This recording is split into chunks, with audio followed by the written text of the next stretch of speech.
Z nami sta generalna direktorica Gospodarske zbornice Slovenije Vesna Nahtigal in gospodarski minister Matjaž Han. Dober večer obema. Dober večer. Gospa Nahtigal, na vrhu gospodarstva ste danes predstavili politiki vsem, ki so bili tam, ta vaš program. In če bi politika sprejela tak program, kot ste ga napisali, kaj bi zdaj od njega imeli zaposleni, ostali ljudje bi bolje živeli? Vsi bi imeli veliko več od tega, ker bi se usmerili v 8 prednostnih področjih, kjer imamo mi tako močno industrijo, kot tudi institucije znanja.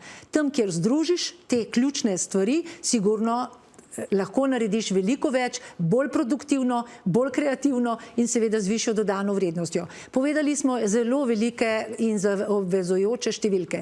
Za 19,2 milijarde evrov investicij, kar 3/4 tega denarja je namenjeno strani podjetij. To se pravi, ne govorimo o tem programu, da samo pričakujemo nekaj od države. Zelo jasno smo povedali na vrhu gospodarstva, da moramo tudi v gospodarstvu narediti domačo nalogo, vendar ko imajo podjetja priložnost za investicije, imajo dober program, potrebujejo tudi, na primer, uporabna dovoljenja, gradbena dovoljenja ali umeščanje v prostor. Mi vemo, da to v Sloveniji traja neizmerno dolgo, da so ti postopki birokratizacije neizmerno dolgi, tudi od 5 do 7 let. In tukaj pričakujemo, da bomo stopili skupaj. In če bomo dobro delali in če bomo znali te, bom rekla, manjke, niso vedno samo davki in ni samo to, da ne znamo stopiti skupaj, če bomo znali te stvari nasloviti na prav način, bo tudi v gospodarstvu bolje in tudi več denarja za zaposlene. Kako vi gledate zdaj na ta program? Najprej moram reči in čestitati Gospodarski zbornici za 20 let in za današnjo razpravo, tudi govorce, ki so bili.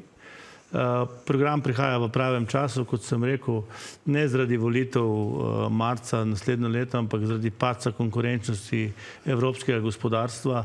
Vsi vemo, da smo za tako imenovano zeleno transformacijo, za regulacijo in tako naprej konkurenčnost na nek način podrli v Evropi in zato je zadnji čas, da naredimo korake naprej, nekaj na evropskem delu, seveda pa nekaj tudi nalog, ki jih moramo narediti v lastni državi. 88 ukrepov, ki so jih seveda danes predstavili od davčnih naložb, transformacije gospodarstva, novih tehnologij in tako naprej, izobraževanja, inovacij in tako naprej, seveda so akceptabli. Jaz ne morem reči, da lahko v ta moment vse podpremo, je pa to dobra platforma za en družbeni dogovor, v kakšni državi želimo živeti in verjamem, da bomo, če bomo speljali vse te ukrepe ali pa večino teh ukrepov, potem bo v Sloveniji v naslednjih letih bistveno lažje. Ja, preden smo se lotili tega programa, smo glede na stanje v Evropi in v svetu in doma ugotovili, da moramo se kot družba tudi morda resetirati, če rečem malo bolj grobo. In smo najprej pripravili tudi od spodaj navzgor tudi vrednote, zaveze smo jih poimenovali. Jaz mislim, da je gospodarstvo velikokrat nekako stigmatizirano.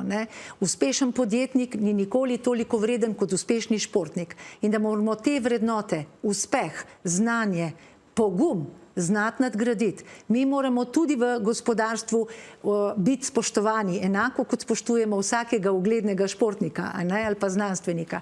Zato smo rekli, da je potrebno tudi začeti delati na tem, da ozavestimo neke vrednote, ki so kot morda zaradi krize, prehitrega tempa življenja, tudi morda zaostale in se tudi premalo sodeluje, premalo spoštuje, premalo posluša in tudi to je ena od zaključkov tega našega 20. vrha gospodarstva, je pa Gospodarska zbornica skoraj že 175 let stara.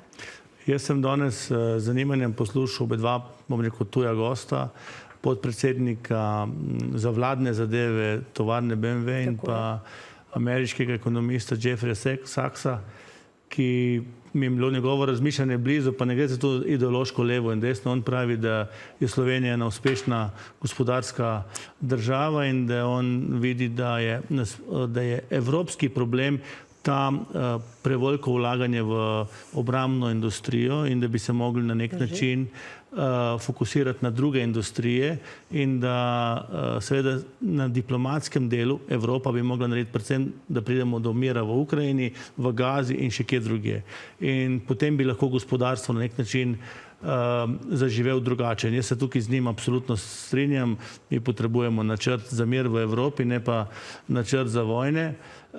Seveda pa, kot sem že rekel, odlična dokument, kjer ga bomo lahko politiki, socialni partnerji, sindikati, civilna družba preučili in ga na nek način usmerili v naše zakonodaje v naslednjih letih. Ampak zdaj, ko govorimo o tem dokumentu, katere so v njem te 3 ključne točke, če želimo slovensko gospodarstvo preusmeriti, da bo imela to prihodnost, da bo ustvarilo teh 55.000 novih delovnih mest, kot pravite, in koliko bo k temu prispevalo gospodarstvo?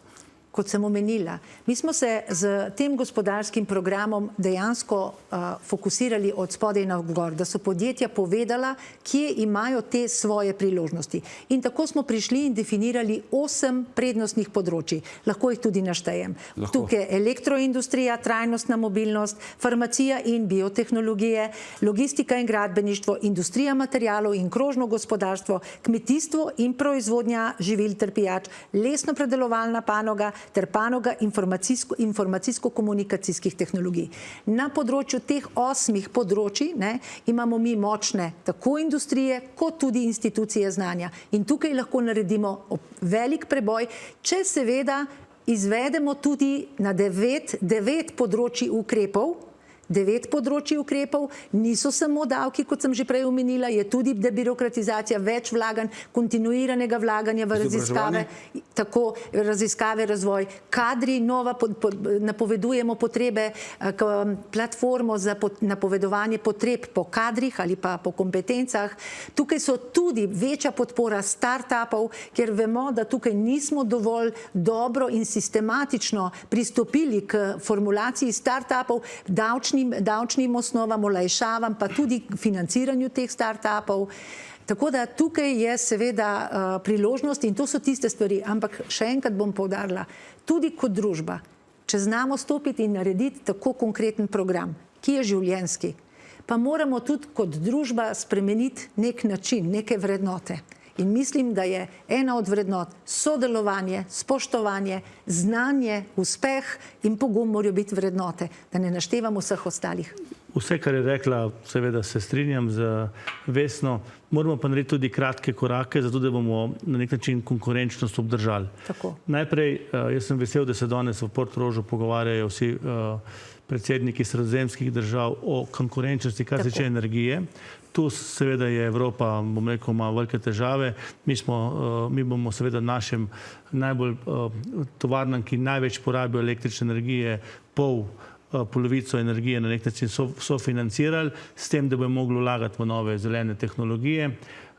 Jaz mislim, da je potrebno takoj na začetku naslednjega mandata se pogovoriti, kako z davčno zakonodajo, da bomo vendarle ujeli ta tekmovanje z Hrvaško in tako naprej, da ne bomo tukaj padali. Potem pa bomo imeli, ko bomo vse te 2 stvari za moje pojme naredili, bomo imeli pa seveda čas za družbeni dogovor za te ukrepe, za teh 88 ukrepov, ki so pomembni za to, da dobimo konkurenčen obstanek te naše države. Najlepša hvala obema, da ste bili naša gosta. Hvala.